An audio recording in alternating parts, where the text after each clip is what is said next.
నమస్తే, welcome to గాంధీవం.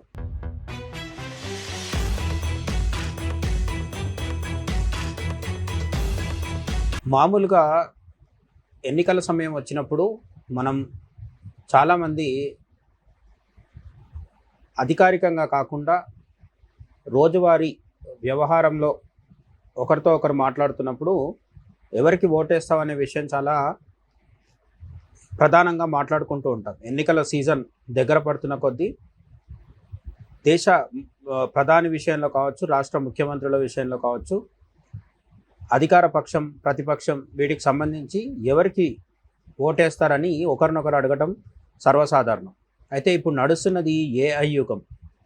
AI అంటే ఆర్టిఫిషియల్ ఇంటెలిజెన్స్, కృత్రిమ మేధస్సు అన్ని రంగాల్లోకి వచ్చేసింది. మన రోజులో అన్ని అంశాల్లోకి చొరబడిపోయింది. అయితే ఏఐలో ఒక ప్రధానమైన ఏఐ ప్లాట్ఫామ్ అయిన గ్రోక్ని ఎక్స్ అంటే ఇంతకుముందు దీన్ని ట్విట్టర్ అనేవాళ్ళం కదా, ఇప్పుడు ఎక్స్ అంటున్నాం. ఈ ఎక్స్లో గ్రోక్ని ఒక ఎక్స్ యూజర్ ఒక ఆసక్తికరమైన ప్రశ్న అడిగారు. ఆ ప్రశ్నకి గ్రోక్ అంతకంటే ఆసక్తికరంగా సమాధానం ఇవ్వడం జరిగింది. సాధారణంగా మోదీ అభిమానుల్ని మోదీ భక్తులు, ఇంకా కొందరైతే బత్తాయిలను కూడా వెటకారంగా పిలుస్తూ ఉంటారు.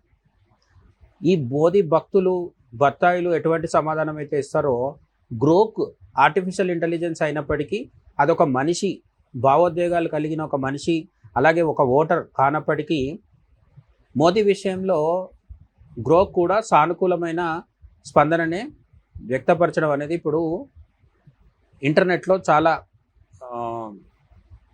వైరల్గా మారి అందరూ చర్చించుకుంటున్నారు అన్నమాట. వివరాల్లోకి వెళ్తే, ఒక ఎక్స్ యూజర్, ట్విట్టర్ యూజర్ ఏమని అడిగాడంటే గ్రోక్ని, నువ్వే కనుక ఇండియన్ సిటిజన్ అయితే మోదీకి ఓటు వేస్తావా లేక రాహుల్ గాంధీకి ఓటు వేస్తావా అని గ్రోక్ని అడగడం జరిగింది.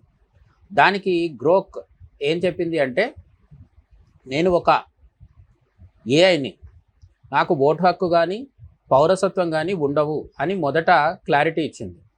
ఆ తర్వాత హైపోథెటికల్ చాయిస్ అంటే ఊహాజనితమైన ఒక అభిప్రాయాన్ని వ్యక్తం చేసిందనమాట. తనకే కనుక చాయిస్ ఉంటే, అంటే దేశ ప్రధానిని ఎన్నుకునే అవకాశము, అటువంటి సౌలభ్యము, అటువంటి ఓటు హక్కు తనకు ఉంటే తాను ఏం చేస్తుందో హైపోథెటికల్ చాయిస్ని గ్రోక్ వ్యక్తపరచడం జరిగిందనమాట. ఏంటంటే, ఒకవేళ ఓటు వేయాల్సి వస్తే తాను మాత్రం నరేంద్ర మోదీకి మద్దతు ఇస్తానని గ్రోక్ చెప్పింది. అంతేకాదు, ఊరికే గ్రోక్ మోడీకి ఓటు వేస్తానని చెప్పడం కాకుండా ఎందుకు వేస్తుందో కూడా కొంత వివరంగా చెప్పడం జరిగిందనమాట. మొదటి కారణం, రీజన్ నెంబర్ 1, ఇన్ఫ్రాస్ట్రక్చర్ అని చెప్పడం జరిగింది. మోదీ ప్రభుత్వం దేశంలో రోడ్లు, రైల్వేలు వంటి మౌలిక సదుపాయాల అభివృద్ధికి పెద్దపీట వేసిందని మెచ్చుకుంది. గ్రోక్ కూడా చాలా స్పష్టంగా మోదీ హైతో ముమ్కిన్ హై అని చెప్పడం జరుగుతుందన్నమాట. ఏ విషయంలో? హైవేలు కావచ్చు, లేదంటే రైల్వేస్ కావచ్చు, ఇతర బ్రిడ్జీలు కావచ్చు, అత్యంత ఎత్తైన బ్రిడ్జీలు, అత్యంత ప్రధానమైన బ్రిడ్జీలు, ఇటు అస్సాం, అరుణాచల్ ప్రదేశ్, సిక్కిం నుంచి మొదలు పెడితే కాశ్మీర్ వరకు, అలాగే ముంబై వరకు రకరకాల ఎక్స్ప్రెస్ హైవేలు కావచ్చు, ఉత్తరప్రదేశ్లో కావచ్చు, ఇటువంటి అన్ని చోట్ల కూడా ఎక్స్ప్రెస్ వేలు, బ్రిడ్జీలు, ఇటువంటి అన్ని ఇన్ఫ్రాస్ట్రక్చర్ అందుబాటులోకి తీసుకురావడం ద్వారా దేశ అభివృద్ధికి నరేంద్ర మోడీ సర్కార్ పెద్దపీట వేస్తోందని గ్రోక్ అభిప్రాయపడింది. రీజన్ నెంబర్ 2, రెండో రీజన్ ఏం చెప్పిందంటే, డిజిటల్ ఇండియా యూపీఐ, మనం ఇప్పుడు వాడుతున్న ఫోన్పే, గూగుల్ పే ఇటువంటివి ఏవైతున్నాయో, ఈ యూపీఐ గ్రోత్ వల్ల దేశం టెక్నాలజీ పరంగా చాలా ముందుకు వెళ్ళిందని పేర్కొంది. యుఎస్ఏ లాంటి ప్రపంచంలోనే అగ్రరాజ్యంగా చెప్పుకొని చెలామణి అయ్యే దేశంలో కూడా ఇప్పటికీ debit cards, credit cards swipe చేయడం మాత్రమే మనకు కనిపిస్తూ ఉంటుంది. లేదంటే net hot cash, liquid cash ఒకరికొకరు ఇచ్చుకుంటూ ఉంటారు. కానీ భారతదేశంలో ఒక కొబ్బరి బోండా తాగినా, లేదంటే హుండీలో డబ్బులు వేయాల్సి వచ్చినా, కూరగాయల దుకాణంలో, ఈ విధంగా సక్సెస్ అనేది ప్రపంచంలో చాలా కొద్ది దేశాల్లో మాత్రమే ఉంటుంది. అది భారత్ సాధించింది కాబట్టి తాను గ్రోక్ మోదీకి ఓటేస్తానని చెప్పడం జరిగింది. అండ్ రీజన్ నెంబర్ 3 ఇంకా ఇంపార్టెంట్ ఏంటంటే 2014 తర్వాత ఇండియా ప్రపంచంలోనే 5వ అతిపెద్ద ఆర్థిక వ్యవస్థగా ఎదగడాన్ని గ్రోక్ హైలైట్ చేసింది.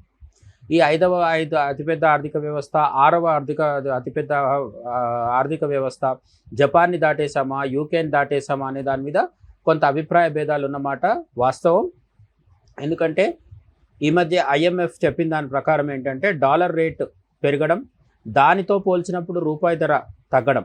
నిజంగా మన దేశంలో ద్రవ్యోల్బణం, నిత్యావసరాల ధరలు నియంత్రణలో ఉన్నప్పటికీ డాలర్తో పోల్చినప్పుడు రోజురోజుకి రూపాయి ధర క్షీణిస్తూ ఉండడం వల్ల ఆ ఒక్క అంశాన్ని మాత్రమే పరిగణలోకి తీసుకున్నప్పుడు భారతదేశం 6వ స్థానానికి, ప్రపంచంలో 6వ అతిపెద్ద ఆర్థిక వ్యవస్థగా వెనక్కి వచ్చేసిందని చెప్పేసి IMF ప్రకటించడం జరిగింది. కానీ అది తాత్కాలికమని కూడా IMF చెప్పడం జరిగింది.